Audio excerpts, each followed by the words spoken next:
Signé Furax.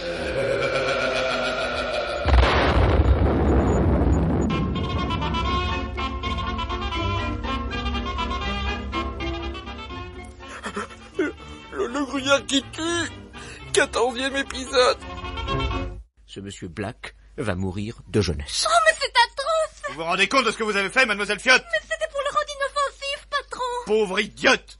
Mais dites-moi, monsieur Botully, il n'y a pas le médicament contraire, un vieillissant? Oh non, monsieur, pas en pharmacie, ça ne se vendrait pas. Mais pour la beauté de la science, personne n'a inventé ça? La beauté de la science? Quel rapport avec les spécialités pharmaceutiques? Oh non, mademoiselle Fiotte, il n'y a que les savants qui puissent faire quelque chose. Les savants? Les savants? Les savants. Allons voir le professeur Hardy Petit, en vitesse! Diable, diable, diable, diable. Oh, je vous en prie, professeur. Vous vous gratterez le crâne un peu plus tard. C'est pour vous montrer que je cherche ce crâne. Oh, mais faites vite, monsieur Hardy Petit. Vous n'avez jamais entendu parler du vieillissement artificiel des vins par les ultrasons? Si, vaguement. On fait du vin vieux avec du pinard de l'année. Oui. Et on arrive à donner 25 ou 30 ans de bouteille en 12 heures à peine. Oui, et vous croyez que pour Black, ça... Pourquoi pas? D'ailleurs, c'est notre seul champ. Ah, alors en ce cas... Allez, venez au labo. Théo et Carole s'occupent de la machine à ultrasons. Tout est en place, bon papa. On obtient des fréquences pures de 27 000 périodes. Parfait. Vous avez fait un essai? Oh, pas encore, papa, on t'attendait? Tenez, vous allez voir, White. Nous allons faire un test. Vous voyez cette bouteille? Exact, il y a écrit 1959. Eh bien, regardez. Contact. Contact. Aïe. Bientôt, nous allons arriver à des fréquences inaudibles pour l'oreille humaine. Combien, l'oscillomètre? 8 000. Et maintenant? 17 000. Vous voyez, on n'entend plus rien. Dites, ça fait mal derrière l'oreille, hein? Oui, ça dépend des sujets. Moi, c'est dans l'os frontal. Moi, dans les omoplates. Et moi, c'est... Comment vous Aucune dire importance, Théo. La fréquence. 27 000. Ça doit aller. Coupe le contact. Coupé.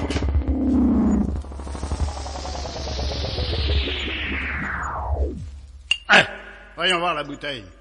Fantastique. Regardez. Oh, c'est plein de poussière, hein? Extraordinaire. Les ultrasons n'ont vieilli de 300 ans. Mais c'est justement ce qui m'inquiète, parce qu'on peut pas régler ça plus gentiment, faire mijoter, quoi, non? Hélas, mon cher Watt, je vous l'ai dit, ça se fait vous juger. Au pifomètre. Enfin, que voulez-vous, puisque c'est ça ou rien, hein? Alors, professeur, On vient de le mettre dans le cylindre à ultrasons. il se tient tranquille? À peu près. Alors, bon papa, on risque le coup? On le risque, Théo. Contact. Contact.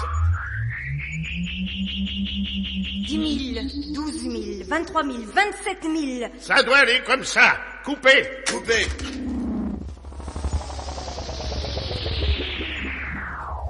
Alors? Ah, laissez-moi le sortir.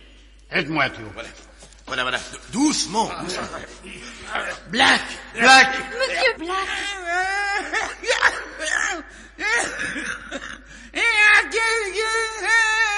Non, bon sang, professeur, mais qu'est-ce qui arrive? Ah, mais c'est ce que je craignais. Surexposé. Un bon Eh papa. oui, surexposé. On va la laisser 10 secondes de trop. Et alors? Et alors, mes amis, nous l'avons trop vieilli. À présent, Black a au moins 105 ou 110 ans. Vous comprenez, Asti, Babu ou non, Black était mon ami, mon frère. Si, je comprends, monsieur White, que je compatis. Ah oui, si bon aussi comprend bien, monsieur White, il comprend, mais il compatit pas. Oh non, il compatit pas du tout. Mais il est bien malheureux, pauvre monsieur Black. Dites, comment il va en ce moment? Oh, il va pas mal, seulement il est entièrement gâteux, quoi, complètement ramolli. Aïe. Il reconnaît personne, il bafouille, on sait pas quoi. Et la machine, elle peut pas retourner en arrière. Mais non, Asti, c'est l'appareil à vieillir les vins artificiellement par les ultrasons, il y a rien à faire. Il a 110 ans et puis c'est tout. Oh, si je tenais la mère Fiotte, je l'étranglerais, moi. Tiens, moi aussi, j'étranglerai mademoiselle Fiotte. Oh là là, oui, elle est bien gentille. Moi, voyez, au lieu de l'étrangler, je sais bien qu'est-ce que je ferais. Hein, qu'est-ce que vous feriez? Et je lui dirais, mademoiselle Lafiotte, est-ce qu'il vous en reste de ce produit qui l'a tellement rajeuni, monsieur Black? Bon sang, Asti. Vous croyez que... Et pourquoi pas? À votre avis, professeur? Au fond, pourquoi pas? Esti a raison. Si l'anthropogynose a tellement réussi à Black au point qu'il avait rajeuni jusqu'à presque 3 mois, ça peut peut-être servir à le ramener maintenant à son âge véritable. Ma foi, ça serait à essayer.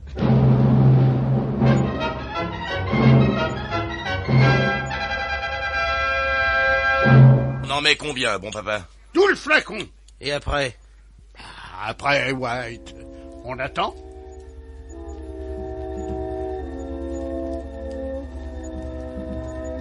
Et lentement le miracle s'accomplit. Les tissus, les cellules, les méninges, les muscles, tout l'organisme ramolli par le vieillissement artificiel se resserre, se ressoude, se rétracte, se raffermit. Oui, Black dort encore, mais c'est un sommeil d'homme, non plus de vieillard ou d'enfant. La convalescence commence, l'heure de la victoire approche.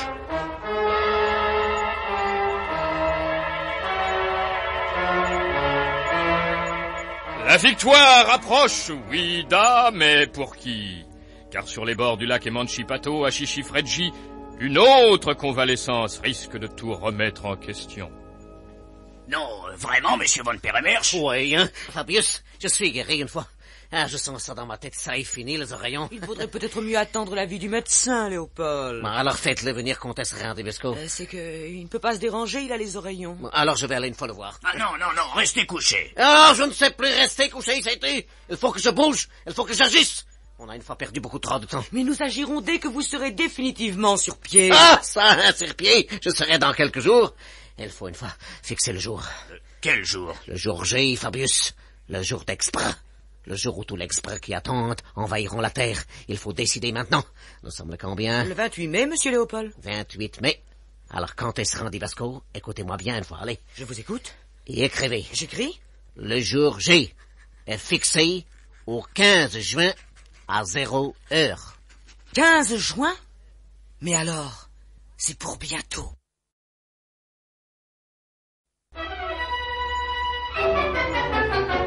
Oh, mon Dieu, mais oui, c'est pour bientôt. Nos amis n'ont plus guère de temps à perdre. Il serait temps que Black se réveille. Diable, c'est déjà fait. Le voici en pleine discussion avec Furax, White et toute l'équipe. Allons, tant mieux. Non, tant mieux, oui, bien sûr, mon cher Black. Tant mieux que nous ayons pu vous guérir et vous sortir de ce mauvais pas où le destin vous avait placé. Le destin? Et mademoiselle Fiotte? Ah, celle-là, si je la tenais... Bon, allons, Black, du calme, écoute, tu t'es tiré d'affaire, c'est le principal. Tout de même, quand je pense qu'elle a failli me faire crever juste au moment où je renaissais à la vie, guéri, débarrassé... Ah oui, parce que, d'après vous, Black, vous êtes guéri, débarrassé. Parfaitement, je me tue à vous le dire. Et on doit vous croire. Puisque je vous l'ai juré. C'est que... Vous nous avez déjà eu une fois, Black. Mais c'était différent, Carole. J'étais encore un soumis, un babu. Mais depuis l'autre jour, la chapelle, la madone de Chichifredji, c'est bien que le truc qui était à l'intérieur de moi a disparu. Vous ne me croyez pas? White, tu ne me crois pas? Non, et s'il y en a ici qui croient que Black est sincère, qu'ils le disent. Oui, moi j'ai dit, il est bien gentil, monsieur Black. Non, mais c'est pas de ça qu'il s'agit, Zizi. Je ne dis pas que c'est impossible. Cet être qui vivait en lui peut très bien être mort. Vous pensez donc, professeur, que Black est guéri? Vous l'affirmez? C'est une responsabilité. Écoutez, Furax, je propose de voter. Voter? Ah oui, voter, pourquoi pas. Ceux qui pensent qu'on peut faire confiance à Black n'ont qu'à lever la main. Les autres ne bougent pas. D'accord? D'accord. Bon, alors... Pour la confiance. Personne? Si, moi. Merci, White. Personne d'autre? Personne. Black, je regrette. Une voix contre 7. Pour nous, vous êtes toujours un babu.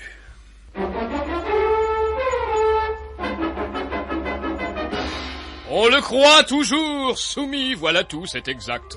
Mais cela ne signifie pas que l'ami Black ne court pas un terrible danger. Mais c'est merveilleux, ça!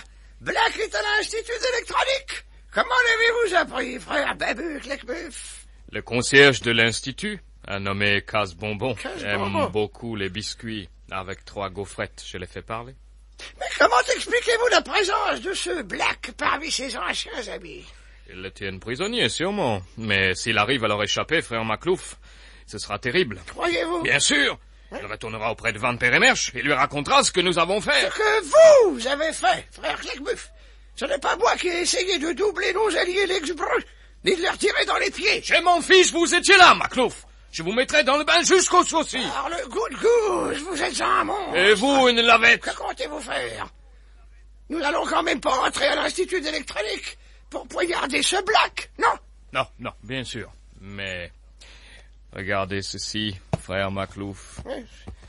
Un pot en carton. Véritable rillette du Gabon. Garantie pure peur. Vous voulez qu'il attrape une indigestion? Non, ces rillettes-là, ça se tartine pas. Ça fait boum. Boum. Oui, c'est une machine infernale. Mais comment lui ferez-vous parvenir? Par casse-bonbon, les concierges. Casse-bonbon. Ça me coûtera encore 5 ou 6 biscuits.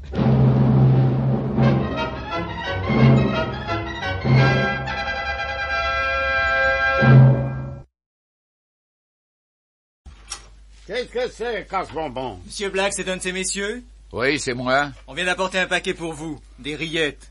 Des rillettes? Je ne vois pas. Je vous l'apporte. Laissez casse-bonbon. Monsieur Black les prendra à l'entrée en partant dans 5 minutes.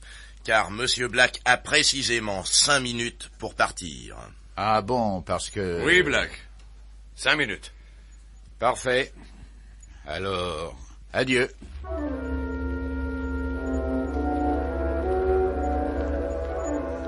Revenu dans sa loge, Casse-bonbon le gourmand, Casse-bonbon le curieux, ne peut détacher son regard du pot de rillettes que 2 hommes viennent d'apporter. Rillettes du Gabon, pur porc. Oh, ça doit être fameux. Dire qu'ils m'ont donné que 3 gaufrettes et que ce type-là va avoir tout un pot de rillettes. Oh, c'est pas juste quand même. Si j'en goûtais un peu. Dans le fond, ça se verra pas. Allez, tant pis, je l'ouvre.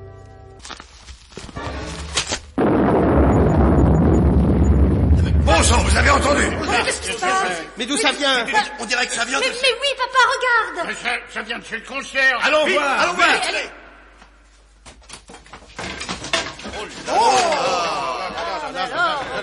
Qu'est-ce qui se passe ici? Casse-bonbon, vous êtes blessé? Fini, monsieur Théo. C'est fini. Mais qu'est-ce qui vous est arrivé? Les rillettes. Le pot de rillettes. Ah, Cristo, il supportait pas la charcuterie. Non, Les rillettes. Oui. Boum. Bon sang. Une bombe. Mais oui, regardez les morceaux. C'est tout noirci, tout tordu. Regardez, l'étiquette n'est pas entièrement brûlée. Donnez, professeur. À remettre à Monsieur Black, personnel. Mais alors, Black, c'est à vous que c'était destiné? Il faut croire, Socrate. Je demande un nouveau vote. Ceux qui font confiance à Black, levez la main. 1, 2, 3, 4. Théo, papa, vous, Socrate, c'est tout? 7 contre 1? Et vous, Furax, vous ne levez pas la main? Si, Black, si. Je lève la main. Alors, ça va comme ça. Vous êtes content? Indubitablement, Théo. Comment? Vous avez dit? J'ai dit indubitablement, Théo. Il l'a dit, vous voyez, il l'a dit, il est vraiment guéri. On a eu raison de lui faire confiance. Dans mes bras, Black, allez.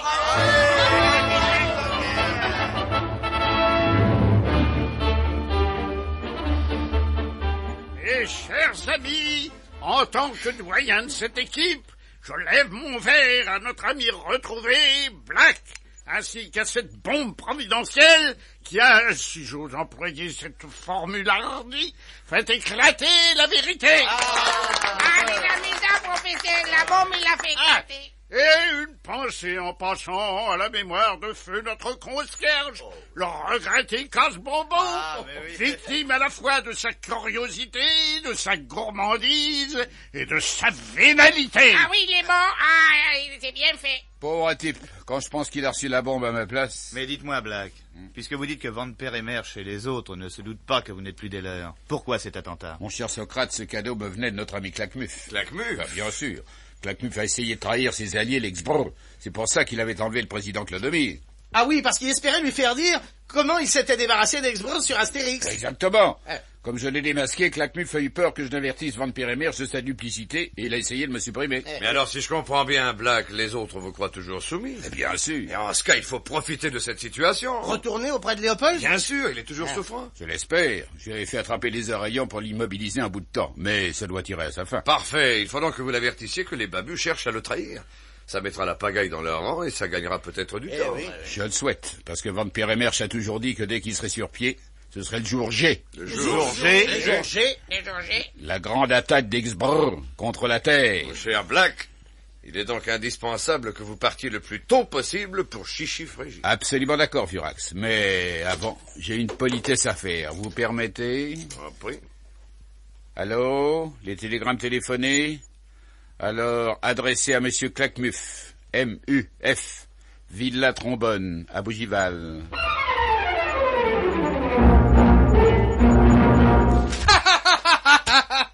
Regardez, frère Maclouf, regardez le journal. Mystérieuse explosion à l'Institut d'électronique. Un mort. C'est pas merveilleux, ça. Claquemuf, votre joie fait plaisir à voir. Ça n'est pas de la joie, c'est de l'extase. C'est un sommet, un paroxysme, un climax, un orgasme. Je jubile, je barbote dans une confiture de bonheur. Mon cœur est une poche rose et veloutée pleine de yaourts à la framboise. La vie est belle, frère Maclouf, et le ciel est bleu. Bleu, oui, bleu. Bleu comme ce télégramme. Un télégramme pour moi? Donnez vite. Rien ne peut entamer mon enthousiasme. C'est que je préfère vous le lire. Ce sera moins dur pour vous. Et plus doux pour moi. Lisez, mon cher. Rien ne viendra rider les miroirs de ma sérénité. Voilà. Monsieur Claquemuf. C'est moi. Oui, c'est vous. Villa Trombone, Bougival. Et c'est ici. Un coup d'épée dans l'eau.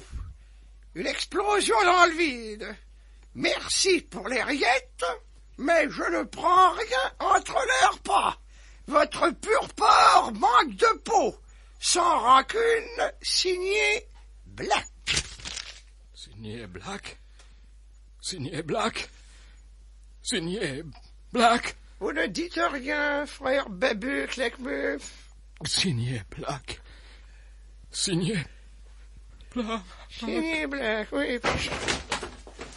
Oh, trop tard. Il s'est évanoui. Oh, pauvre frère Babu Claquemuf. Monsieur Black, puisque vous voici revenu sain et sauf dans les rangs des braves et des justes, laissez-moi vous remercier encore pour m'avoir arraché l'autre jour aux griffes de l'ignoble Claquemuf. Oubliez tout ça, président Clodomir. Vous-même, en traversant l'espace, vous nous avez rendu un fier service. Hélas non, bien mince, puisque je ne suis pas même capable de vous dire comment nous avons réussi à nous débarrasser d'Exbro sur Astérix. Vous n'en avez aucune idée? Aucune. Mais vous-même, monsieur Black, si on vous demandait comment et pourquoi vous avez cessé d'être insoumis... Oh, évidemment. Je suis incapable de donner aucune précision.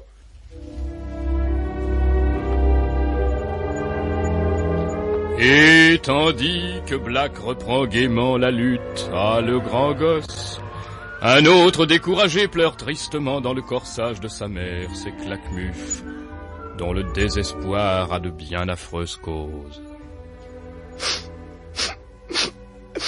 Qu'est-ce que je vais devenir, maman? Tu ne vas pas devenir, Léon. Tu vas rester un vilain gamin et un méchant vaurien. Même toi, tu es contre moi. Oh, tu voudrais tout de même pas que je t'approuve, non? Je ne te vois que 2 fois par an et à chaque fois, c'est pour te sortir du pétrin. C'est normal, tu es ma maman. Ah, justement, tu devrais te souvenir que c'était hier la fête des mères et m'offrir autre chose que des lamentations et des pleurnicheries. C'est bon. Tiens, voilà 5000 francs. Donne. Il est bon, oui, ce billet? Parfait. Allez, viens m'embrasser, bon à rien. Bonne fête, maman.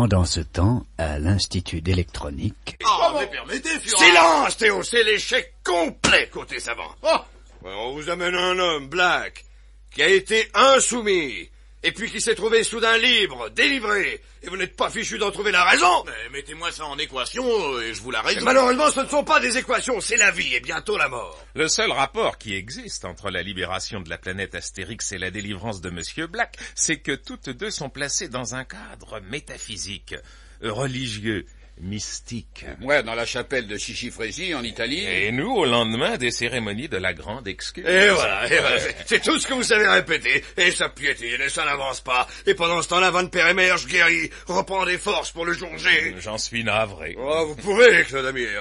D'abord, qu'est-ce que c'est, la grande excuse? C'est une fête religieuse, presque folklorique, qui était tombée en désuétude jusqu'à l'invasion d'Exbro. Mais ça se passe comment? Mais dites-le, bon Dieu! Je ne sais pas, Furax, c'est très complexe. Un ensemble de cérémonies, de rites oubliés. Je peux pas vous dire ça. À la rigueur, le jardinier des illusions mystiques pourrait vous les décrire. Alors qu'est-ce que vous foutez ici, Claude Amir? C'est lui qui devrait y être, votre jardinier. C'est lui qui aurait dû venir et pas vous. Furax, vous dépassez les bornes. Je sais, mais bientôt sur la Terre, il n'y aura plus de bornes du tout. Et plus personne pour les dépasser, hardi petit. Où allez-vous, président Claude Amir? Prendre l'air, monsieur White. Mais la fenêtre, c'est par ici, par là, c'est la porte. Quand je dis prendre l'air, je veux dire m'envoler. Voilà. Repartir dans l'espace à bord de ma cuillère filante. Non, comment? Vous nous quittez? Oh, vous n'êtes pas vexé de ce qu'a dit Furax, non? Vexé. Mais c'est un mot qui n'existe pas sur Astérix, tout au moins en matière de sentiments. On l'emploie quelquefois en parlant d'une salade qui est restée trop longtemps dans le vinaigre. Et alors pourquoi que vous voulez partir? Mais parce que Monsieur Furax a raison. Si son ton était discutable, ses réflexions étaient sages. Et ce n'est pas moi qui aurais dû venir, c'est notre grand prêtre, le jardinier des illusions mystiques. Mais non, ne protestez pas. Je n'ai pas pu résister au plaisir de venir moi-même en sauveteur pour vous prévenir. Mais c'était peut-être par, comment dites-vous, vanité, orgueil. Et puis aussi peut-être pour vous revoir, mes amis. Je pensais souvent à vous. Vous savez, une affection interplanétaire, c'est rare. Alors je suis venu, mais vous avez raison, monsieur Furax. C'est le grand prêtre que j'aurais dû vous envoyer. Cette erreur sera vite réparée. Je regagne Astérix, et dans 2 ou 3 rondibos plus tard, le jardinier des illusions mystiques arrivera, et monsieur Furax sera content. Du moins, je l'espère. J'ai peut-être été un peu violent tout à l'heure. Aucune importance. On ne peut pas exiger d'un terrien qu'il sache vivre en société. Je n'aurais peut-être pas dû vous dire. Que ma place n'était pas ici? Peut-être pas, oui. Parce que, voyez-vous, c'est ce qui m'a fait le plus mal. J'y avais presque trouvé ma place sur votre terre. C'était comme ma planète d'adoption. Enfin... Vous reviendrez, président? Je ne sais pas. Je ne crois pas. Pourquoi? Parce que... j'ai oublié de vous le dire. Chaque mois que je passe dans votre système solaire, moi, ça me vieillit d'environ 60 années. Quoi? Oui, voyage compris. Ce séjour parmi vous me coûte presque 2 siècles. Le tiers d'une vie pour nous. C'est pas possible. Si, monsieur Furax, si. Je suis bête, n'est-ce pas? Président Claude Amir, je vous demande pardon. Vraiment, du fond du cœur, je suis désolé. Je ne parlais pas méchamment. Je me suis emporté, c'est tout. Je sais bien. Et je vous avais pardonné depuis longtemps, voyons, sinon... Sinon, vous seriez déjà mort, monsieur Furax. Allez, on s'embrasse? Merci, Claude Amir. Dans une semaine terrestre au maximum, notre grand prêtre arrivera. Et tous ensemble, vous démêlerez cette histoire de l'influence des fêtes de la grande excuse sur le départ d'Exbro. Si nous n'avons pas été bouffés d'ici là. Tenez le coup, mes amis. Et dites-vous que là-haut, dans le ciel, sur une de ces petites boules lumineuses, il y a des amis qui pensent à vous.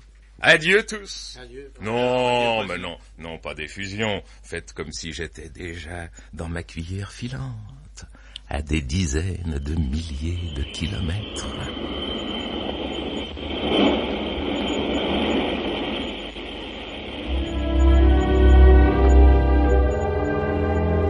Sacré Vraie petite terrien, coléreuse et ingrat. Plus on leur veut du bien, plus ils vous souhaitent du mal.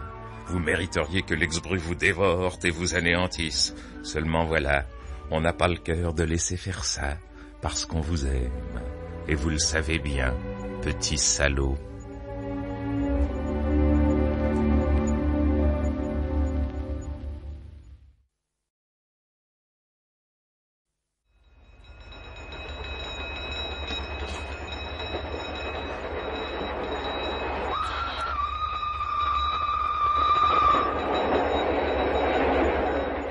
À l'heure prévue, à la minute prévue, le train qui file vers l'Italie traverse en trombe les gares endormies.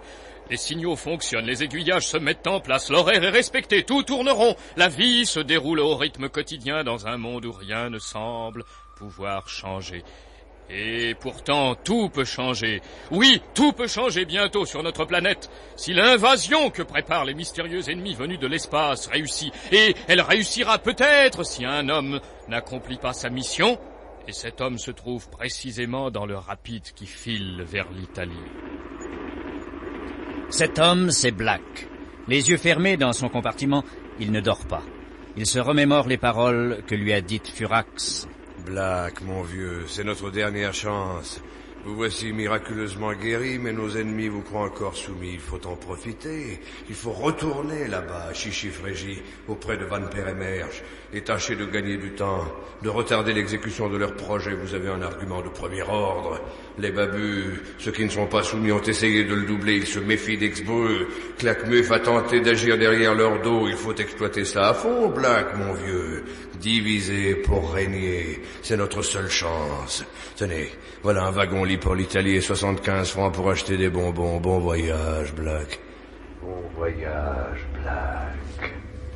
Bon voyage, Black. Bon voyage. Bon voyage, Black. Bon voyage, Black. Bon voyage, Black.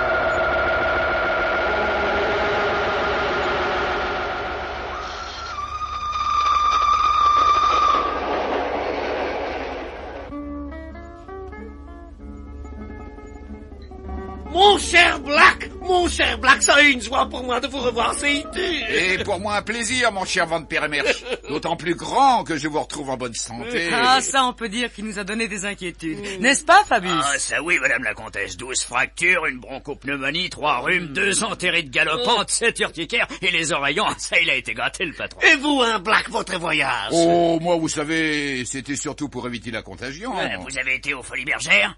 Non, au Théâtre Français et à l'Assemblée Nationale. Lequel des deux qui était le mieux? C'est pareil, ça se vaut.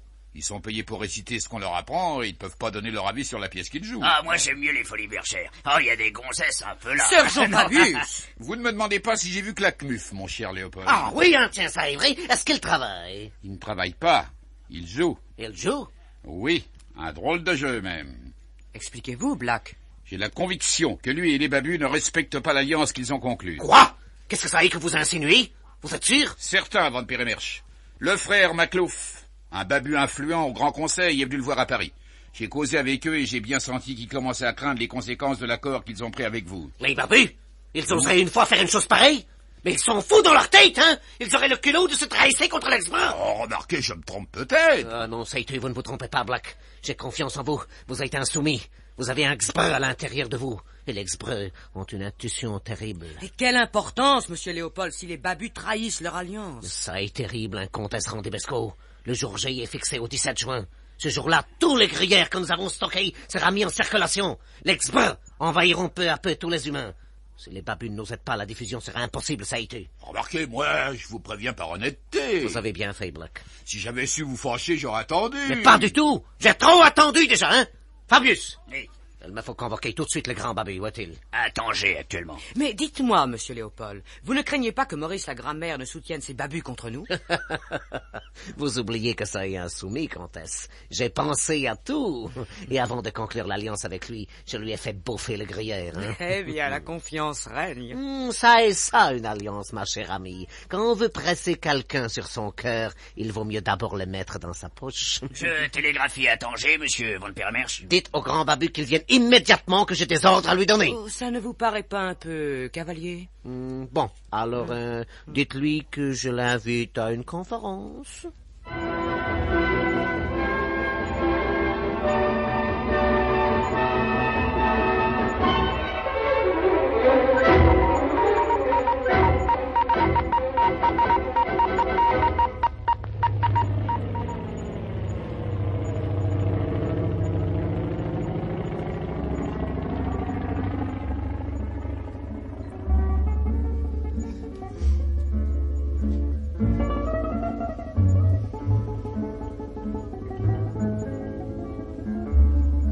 Mon cher numéro 1 et grand allié, je suis ravi que vous ayez pensé à réunir une conférence dans ce site enchanteur de la belle région des lacs italiens. Ça est normal, hein, mon cher grand Babu. Vous avez jamais vu des conférences se tenir dans des endroits sinistres? Merveilleux, vous avez tout prévu. Bon. Voilà, parfait. Et je vous écoute.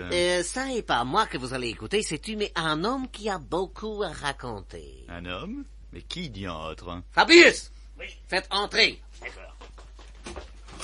Bonjour, mon cher Maurice. Black! Oh, mon cher Black! Mais quelle merveilleuse surprise! Comme vous dites. Mon cher grand Babu, Monsieur Black, ici présent, a réuni les preuves et établi sa conviction que les babus, les vrais, ceux du filet queston, les adorateurs du boudin sacré, vos fidèles, en somme, sais-tu? Oui, alors, qu'est-ce qu'ils ont fait? Les babus, donc, auraient comploté de trahir l'alliance que nous avons conclue. Quoi? Les babus? Oui, mon cher Maurice.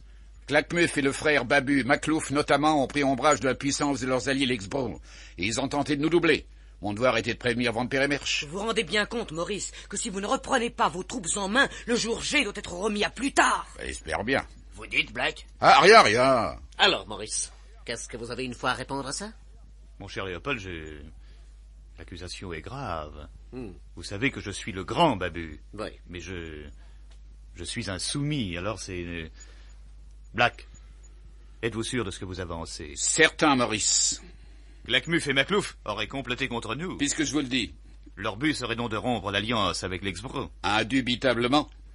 Vous dites, Monsieur Black? Je dis, c'est indubitablement leur but. Ça est quoi? C'est indubitablement... Enfin, incontestablement. Trop tard, Black, trop tard. Oh, les mains! On s'est trahi! À quoi c'est trahi? Les mains en l'air! Ah, ça n'est pas de chance, hein, Monsieur Black? Écoutez-moi, Léopold. Silence!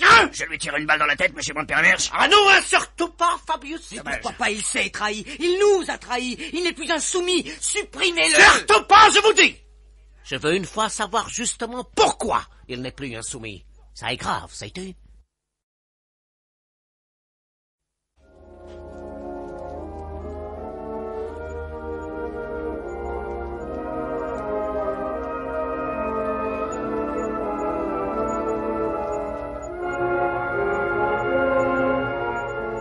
Alors, White, pas de nouvelles de Black? Non, Furax, rien. Voilà 2 jours qu'il est parti. Oui, je sais, il avait promis d'écrire régulièrement ou de téléphoner. Attendons encore, White. Oui, Furax, attendons.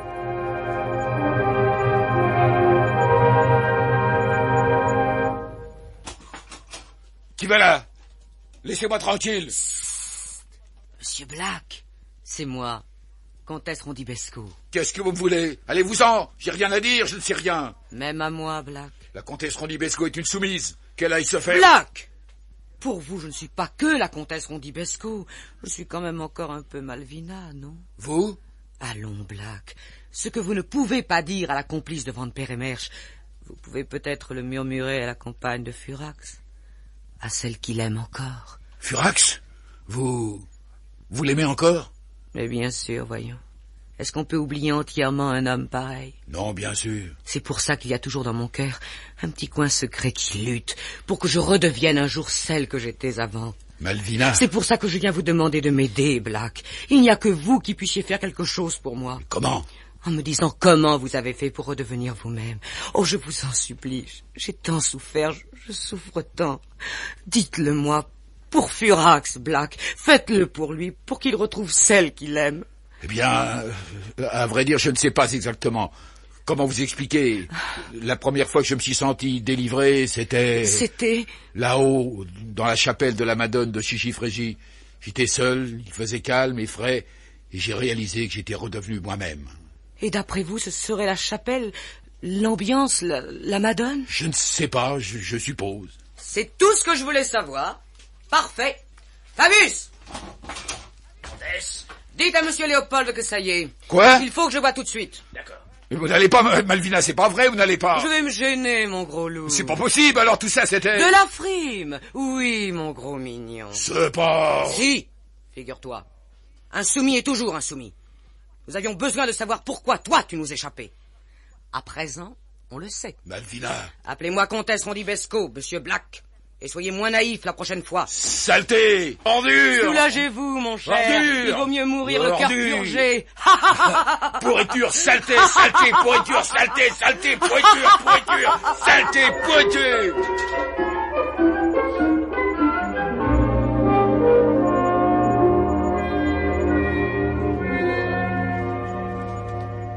Parfait, chère petite comtesse Rondibesco, parfait. Vous avez été un remarquable confesseur pour ce naïf monsieur Black, savez-vous?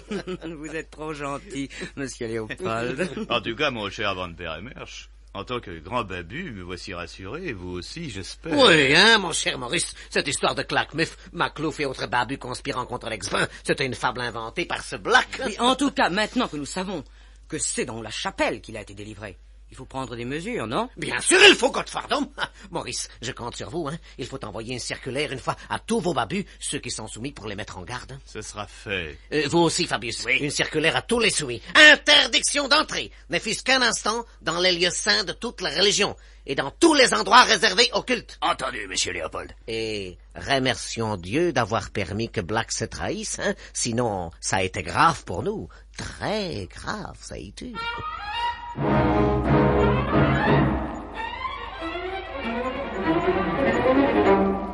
Alors, White? Et toujours rien, Furax. Vous voulez mon avis, vieux? Black nous a eu encore une fois. Quoi? Eh oui, White, il n'y a pas d'autre explication. Nous avons été trop naïfs, il nous a encore trahis. Mais c'est pas possible, Furax, c'est pas vrai. Réfléchissez. Il nous a dit qu'il n'était plus soumis, mais au fond, hein. Quel intérêt aurait-il eu à retourner là-bas? Alors il serait resté près de nous pour nous espionner. Oui, évidemment. Le fait qu'il ait repris sa place auprès de Van Peremersch prouve bien qu'il avait vraiment l'intention d'accomplir la mission que vous lui aviez confiée. Alors pourquoi ne pas nous donner de nouvelles? Une seule explication, Furax, les autres l'ont démasqué. Mais comment? Black n'est pas un enfant. Et les Xbrr sont très subtils, vous savez. Leur intuition, peut-être. Pauvre Black. Si c'est ça, je ne donne pas cher de sa carte d'identité. Ah, si ces sauvages l'ont tué, ils me le paieront. Remarquez, ils ont peut-être intérêt à le garder en vie. Comment savoir? Par Socrate, peut-être. Oui, essayons.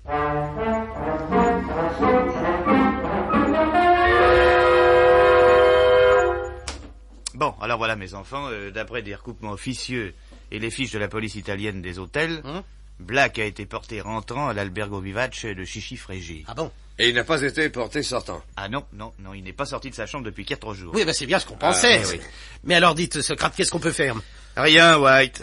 Comment ça, rien? Ah non, mon cher, je ne peux pas intervenir pour un escroc international. Quoi? Comment? Pour un type recherché par toutes les polices. Je comprends pas. Comment? Black? Eh oui, White. À l'heure qu'il est, les carabiniers italiens se présentent à l'Albergo Vivace et arrêtent au nom de la loi le nommé Black au fin de le reconduire manu militari jusqu'à la frontière. Non! Eh oui, en vertu d'une demande d'extradition signée du commissaire Socrate. Vous avez fait ça? Eh bien joué, non? Bravo! C'était le seul moyen, brutal, mais sûr. Merci, Socrate. Merci, mon vieux.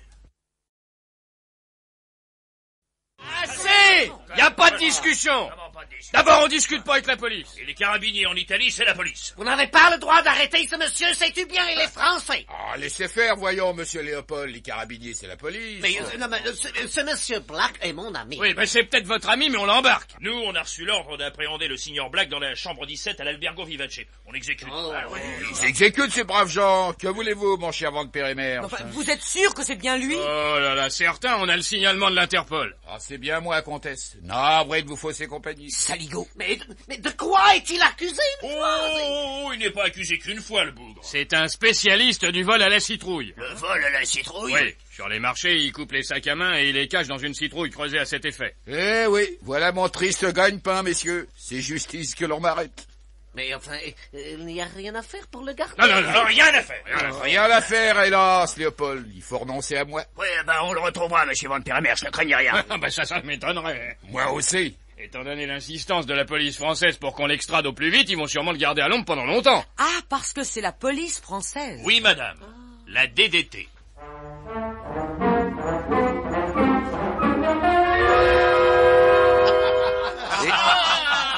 Et pour la DDT, hip hip hip! Pour le commissaire Socrate, hip hip hip!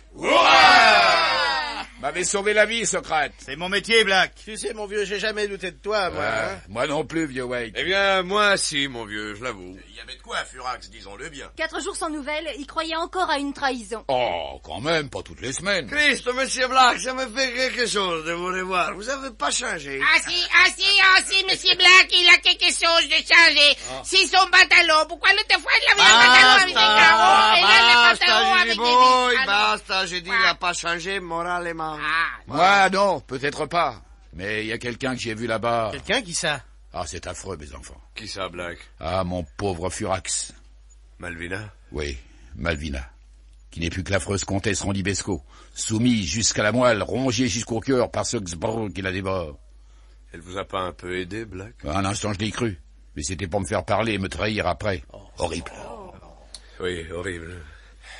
Mais c'est pour la tirer de là que je mène toute cette lutte. Il n'y a pas qu'elle à tirer de là, Furax. Le monde entier est en danger. Mais je me fous du monde entier, c'est Malvina que je veux sauver. Pour ça, il faut sauver la Terre, Furax. Oui. Alors sauvons la Terre. Le jour J est fixé à quand, disiez-vous, Black? 17 juin, à 0 heure. Christ, on est le 5. Ainsi donc, à partir du 17 juin, les milliers de meules de gruyère de la fromagerie Glockenspiel vont être mises en circulation. Dans le monde entier, le gruyère qui tue va contaminer ceux qui vont le manger.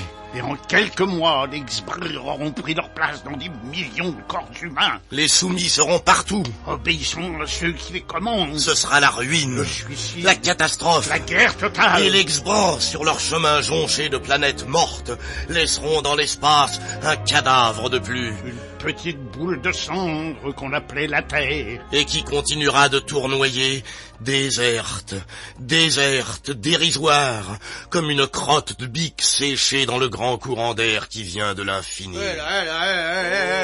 Doucement, les amis. Oh, vous êtes pessimiste, Théo. Et vous aussi, hardi petit. Ah, si c'est bon, il est pas pessimiste du tout. Bien. On est que le 5 quand même. On a 12 jours pour agir. Avant toute chose, Socrate, il faut avertir les autorités suisses. Voilà. Je vais voir mon collègue à Berne, le commissaire Friseli. Eh ben, on va avec vous, mon vieux. Bon, pour étayer l'accusation. Dites-lui tout, Socrate.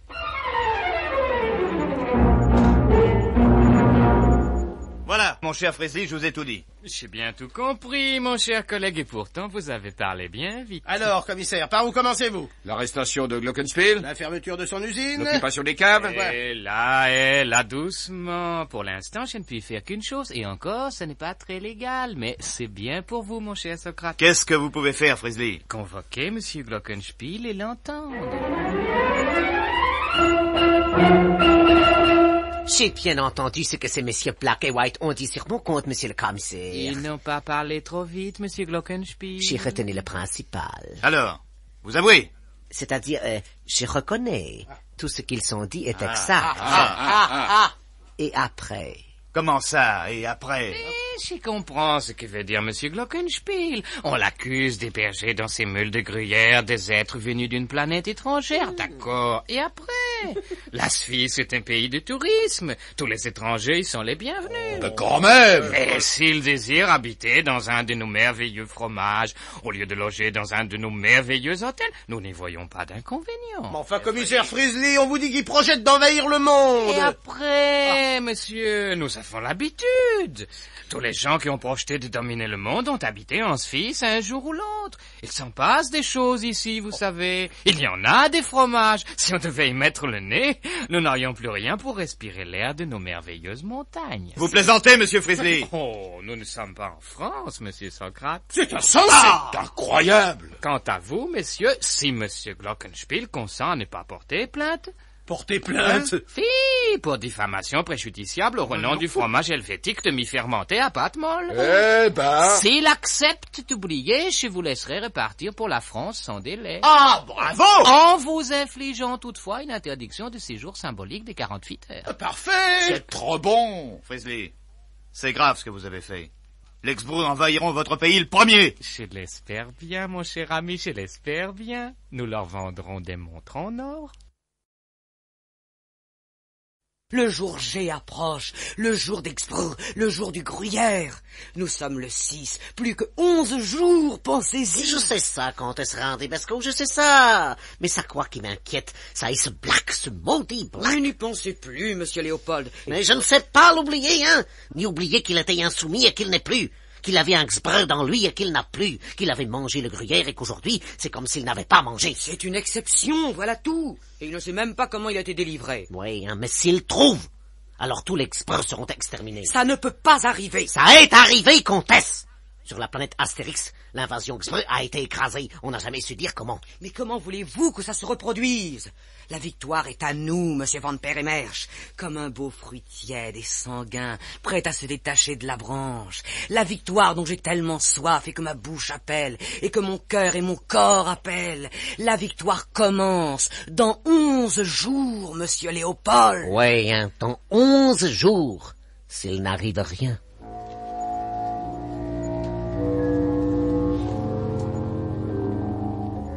Dans 11 jours, s'il n'arrive rien, t'as le bonjour d'Alfred, mon bonhomme, car précisément, il est en train d'arriver quelque chose.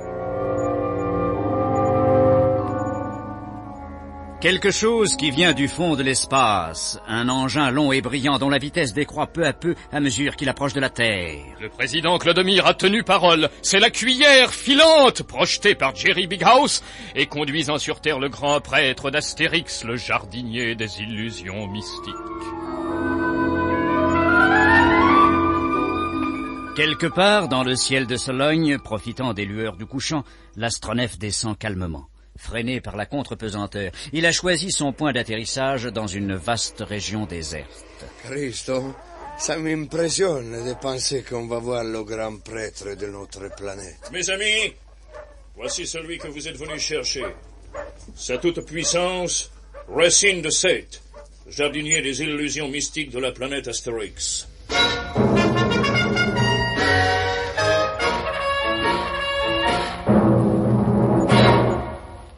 À présent que nous voici à l'Institut d'électronique, je vous prie de considérer que vous êtes ici chez vous, grand prêtre. Ah, merveille des merveilles, surprise infinie des espaces, diversité sans pareille des paysages. Qu'est-ce qu'il a? Ce matin, dans une campagne fruste, au milieu des rudes gens de la terre, ce soir, aux confins de la grande cité, dans le temple de la science et du savoir. Cristo, il cause bien, hein? Oui, c'est une tâche bien douce que m'a confiée notre président Clodomir en me chargeant de venir vous guider dans votre nuit terrien. Le jardinier des illusions mystiques est celui qui porte la lumière. Approchez-vous, petits enfants. Questionnez-moi. Eh bien, monsieur... Enfin, monseigneur... Appelez-moi par mon nom, petit. Racine de Seth. Bon, alors, voilà, Racine de Seth, vous êtes au courant. La Terre est sous la menace d'une invasion d'Exbreux. Exbreux! Pirates de l'espace! Monstres de la galaxie! Les étoiles ne repoussent plus là où vous avez passé!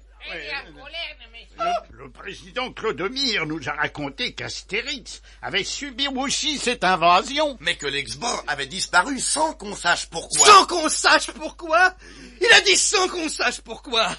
Mais, homme de peu de foi, c'est la raison, toute la raison de ma présence. Les Exbreux ont quitté Astérix parce qu'au dernier moment, ses habitants ont repris conscience de leur âme, retrouvé le chemin de la croyance. La fête de la grande excuse, oubliée depuis des décades, reprit cette année-là son faste et sa signification. On la célébra dans toute sa splendeur. Et le lendemain, les Exbreux avaient disparu. Disparu? Oui, disparu. Tous les corps de nos fidèles, la veille encore occupés par cette force étrangère, leurs âmes, soumises à cette volonté intérieure, avaient retrouvé, après la grande excuse, leur légèreté, leur liberté, leur choix. Eh oui, comme toi, Black, en somme, comme toi dans la chapelle abandonnée à Chichi Frégie. Comment trouver le rapport exact le fait commun, le détail qui rapproche le cas de Black et celui des habitants d'Astérix. Ah, voilà. Dites-moi, Racine de Oui, Sète, mon enfant. Avez-vous amené tous les documents sur cette fête de la grande excuse? Mieux que des documents. J'ai apporté l'âme de la fête tout entière. Son rituel, ses objets sacrés, ses chants. Ce sont des chants exbreux. Demandez-moi, terrien, et je célèbre sur le champ la fête de la grande excuse. Ah oui, on va faire la fête avec le grand prêtre, ça va être rigolo, ça. On va s'amuser avec le grand prêtre, non? On va faire la fête de la grande... Oui, ça s'il va. vous plaît, excusez-moi. On ne va pas transformer l'Institut électronique en temple pignouf. Est-ce qu'il vous faut beaucoup de place, noble Racine de Sète? Beaucoup de place, oui, beaucoup de place. Une ville entière qui chante et se recueille. Une ville. Il me faut une ville. Une ville. Excusez-moi, mais ça va pas être commode à trouver, non? Déjà qu'il y a des festivals partout. Ben là, dans le jardin, ça pourrait pas aller? Si monsieur m'autorise, j'ai peut-être une idée. Parle, Philodendron, mais fais vite. Le jour G, c'est le 17 juin. Mon maître, monsieur Jérémie d'Arpétade, est le seigneur d'un petit bourg qui lui est tout dévoué. Bon sang, tu as du génie. Pastagnac-Roubignac. Pastagnac-Roubignac, mes seigneurs. Voilà où va se dérouler sur terre la fête de la grande excuse.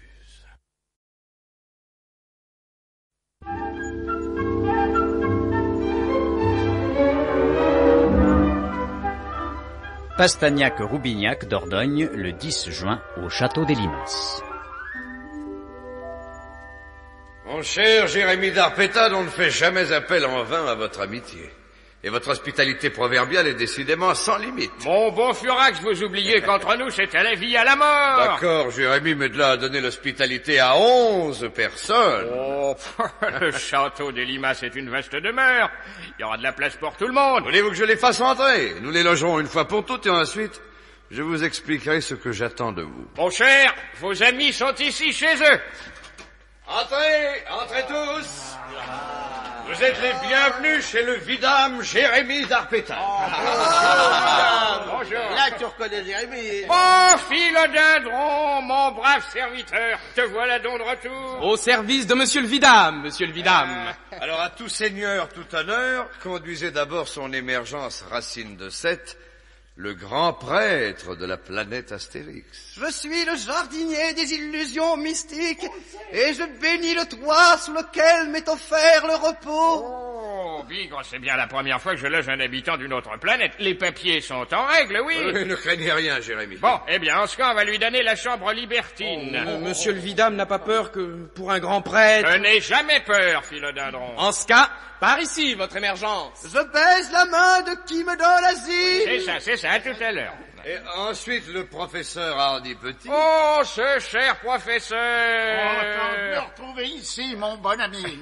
On va vous donner la chambre au rat. Parfait, j'adore les animaux. La chambre blanche pour Monsieur Black et la chambre noire pour Monsieur White. Ah, merci d'Arpétade. On ne peut pas intervertir. Ah non, pourquoi? Non, pour rien. Bah, ça va. Allez, viens, vieux Black. Quant à vous, mon cher Socrate, je suis sûr que le vidame vous a réservé une chambre digne de vos hautes fonctions policières. Voici votre clé, Monsieur Socrate. Oh, le 22, je suis gâté. Comment s'appelle le 22 déjà, Philo? La chambre au bourrique, monsieur le oui, vidame. Si vous m'autorisez cette allusion à peine voilée. Vous savez, je ne suis pas susceptible. Quant à vous, Asti, vous partagerez la chambre au cornichon avec Gigi Boy. Ah non, Comment, s'il vous plaît, monsieur Bourax, non, Gigi Boy, il veut pas qu'Asti partage la chambre avec Gigi Boy. Allez, laisse faire. Non, c'est pas moi qui la partage avec toi, c'est toi qui te la partage avec moi. Ah, alors comme ça va. Voilà. C'est fait un bisou. Alors, à présent que tout le monde est casé, je vais tout vous raconter, mon cher Jérémie. Racontez-moi tout, Furax, et dites-moi ce que je peux faire pour vous.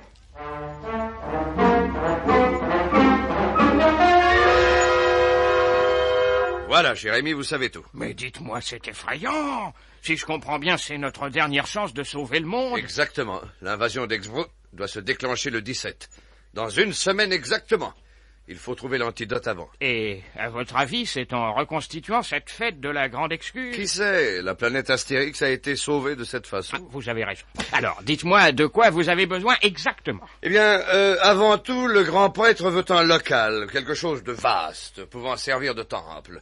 C'est de là que partira la procession. Un local? Dans 1 heure, j'en aurai trouvé un. Mon cher Furax, je vous présente Monsieur Fleur de Baume, industriel à Pastagnac-Roubignac. Industriel en chômage, très exactement. Enchanté, monsieur. Ravi. Monsieur Fleur de Baume veut bien mettre son usine à votre disposition. Est-ce que l'endroit vous convient? Eh, ça m'a l'air parfait. Mais dites-moi, monsieur Fleur de Baume, cette usine ne marche donc pas? Non, monsieur Furax, mon usine est désaffectée. C'est à cause de la reprise des affaires. Ah, je ne comprends pas. Eh, si j'étais fabricant de billets de 3e classe pour la SNCF. Comme les 3e classes sont supprimées, j'ai dû fermer mon usine. Ah, ce que c'est tout de même que d'appartenir à un pays en plein redressement. Je suis navré, monsieur Fleur de Baume, navré de votre inactivité, mais ravi de pouvoir utiliser ce local pour y installer le temple de la grande excuse. Trop heureux de pouvoir vous être utile, mais dites-moi, c'est quand votre petit carnaval? Après-demain. Mais nous sommes déjà au travail. Et son émergence, le grand prêtre, a commencé à dresser la liste des préparatifs.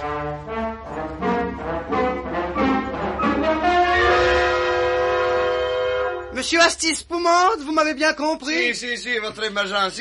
Ça fait 8 fois que vous me le répétez. En tant que jardinier des illusions mystiques, j'ai le devoir de tout préparer dans les moindres détails. Zizibo, il a bien écouté la grande presse, il a bien tout entendu, mais il n'a rien compris.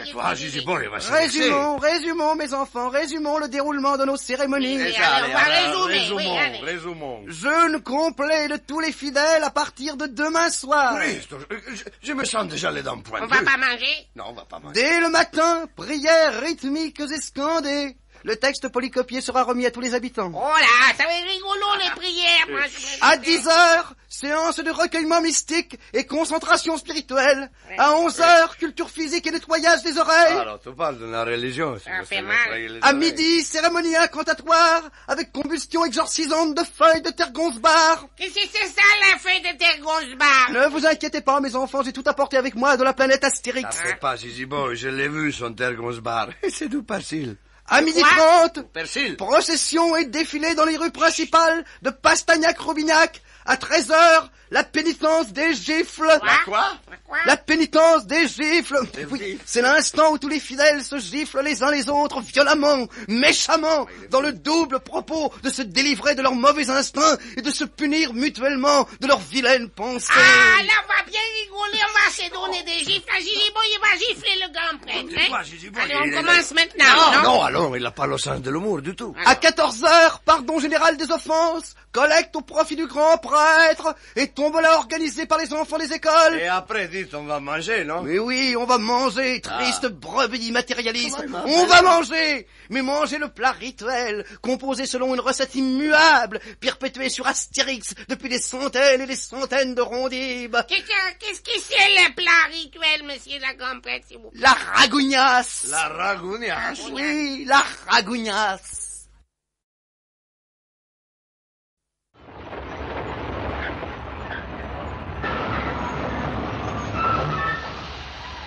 Pastagnac, Roubignac, tout le monde descend, sauf ceux qui continuent. Pastagnac, Roubignac, tout le monde descend, sauf ceux qui continuent. Tiens, quel est cet homme qui saute sur le quai? Nous le connaissons bien, cet homme, mais oui, c'est Fabius, le tueur, le soumis, le garde du corps de Léopold von Peremersch, le sergent Fabius qui vient voir ce qui se passe à Pastagnac-Roubignac. Dites-moi, monsieur le chef de gare, qu'est-ce qui se passe dans ce pays? C'est carnaval? Quelque chose comme ça, monsieur. Des Parisiens qui viennent organiser une fête chez nous. Tiens, des Parisiens? Eh oui, des invités du vidame Jérémy d'Arpétade. Ah oui, et c'est eux qui ont installé ces guirlandes, ces drapeaux, ces banderoles? Eh, c'est eux, oui. On sait pas bien pourquoi, mais il n'y a pas tellement de distractions ici. Alors une fête, c'est toujours une fête. Oui. Qu'est-ce qu'elle écrit sur ces calicots? C'est du patois? Mais pas du tout, monsieur. C'est pas du langage de chez nous, ça. Qu'est-ce qui a mis tout ça? Ah, ça, j'en sais rien. Mais il y a quelqu'un qui peut vous renseigner. Ah oui, qui donc? Monsieur Fleur de Baume, l'industriel. Les Parisiens lui ont loué son usine pour donner leur fête. Monsieur Fleur de Baume. Fleur de Baume. Merci.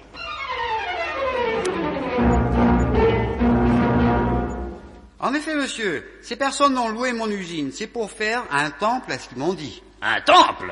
Oui, ils vont faire une cérémonie. Ils appellent ça la fête de la grande excuse. Chacun s'amuse comme il peut.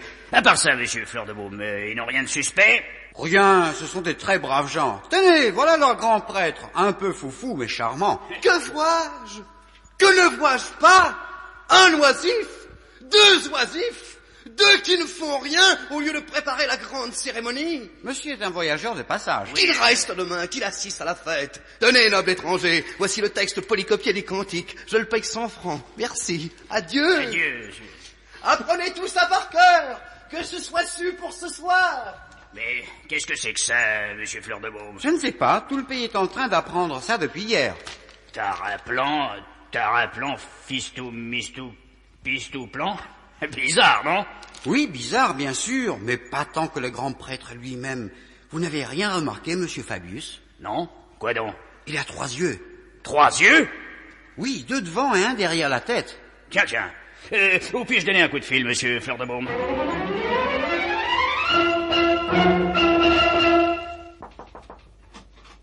Je vous dérange, Léopold? Non, hein, comtesse Randebasco, vous ne me dérangez jamais. Et je ne supporte le bleu du ciel d'Italie, le bleu du lac Emancipato et le bleu des rideaux de cet hôtel que parce que je peux contempler le bleu de vos yeux. Vilain flatteur. Ah non, je suis sincère, une fois ça a été. Alors je suis dans une telle impatience du jour J que je m'ennuie partout. Le jour J approche, monsieur Van Peremerche, et j'ai tout lieu de croire que nos ennemis n'agiront pas de sitôt. Ah ouais? Oui, Léopold. Fabius vient de me téléphoner. Il est à Pastagnac-Roubignac. Furax et ses amis ont l'air de s'être mis en vacances. Non! Oui, ils s'amusent même à préparer une petite fête dans le village. C'est vous dire qu'ils ne sont guère à craindre pour l'instant. Ça est formidable, hein? Un détail amusant que Fabius m'a certifié authentique. Oui. Le chef, l'organisateur de cette cérémonie, est un étranger. Étranger? Qu'est-ce que ça veut dire? Moi aussi, je suis étranger, c'était. Oh, d'accord, Léopold. Mais lui, en plus, il a un 3e œil derrière la tête. Quoi? Amusant, non? Fabius m'a juré que c'est la vérité. Un œil derrière la tête? Mais comtesse Randebasco, ça a été un pignouf! Un habitant d'Astérix? Oui, hein? Et ça m'inquiète, ça a été. Qu'avez-vous à craindre de lui? Vous oubliez, comtesse, que c'est sur Astérix que les experts ont connu leur premier échec, leur seule défaite. Je vais dire à Fabius qu'il reste là-bas et qu'il les surveille. N'importe comment, tant qu'ils feront joujou à organiser des fêtes, ils ne sont pas bien à craindre, sais-tu?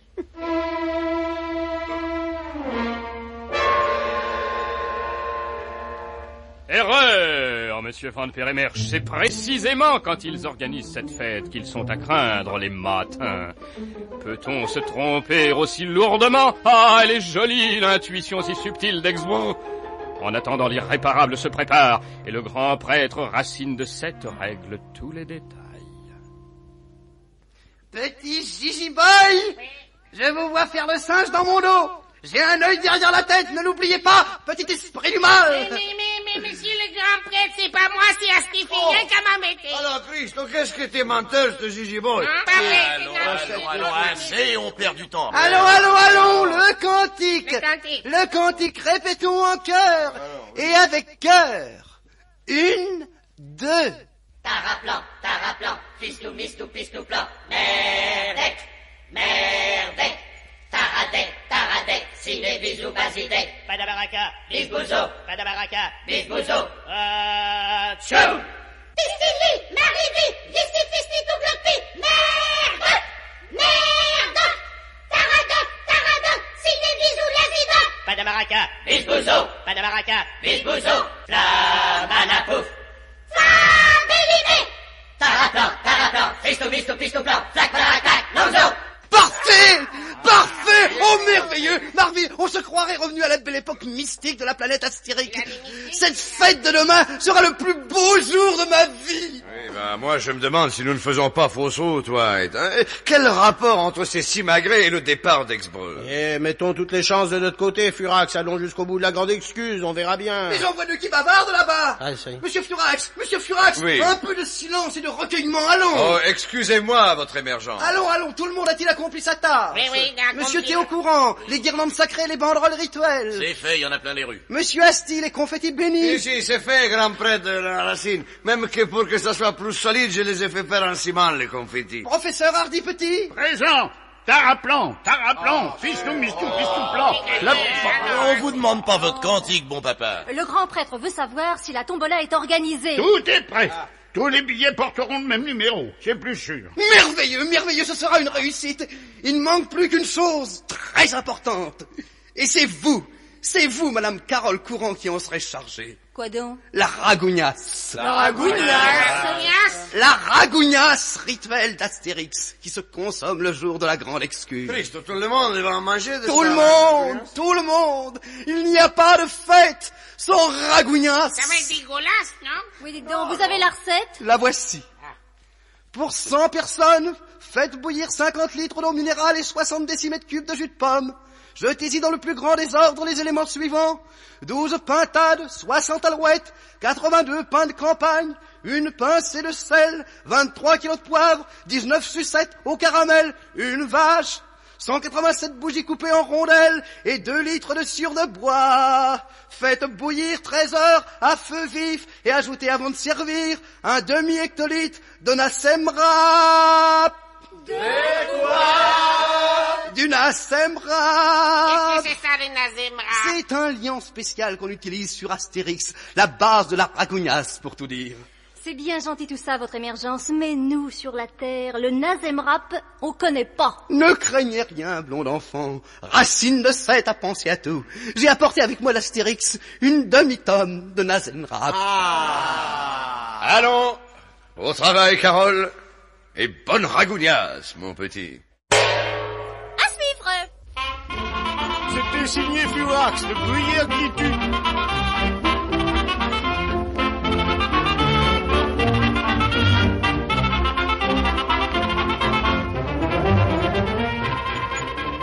Et dites-moi de qui la mise en onde? Mais Pierre Arnaud de Chassiboulet, voyons. Signé Pierre Dac et Francis Blanche.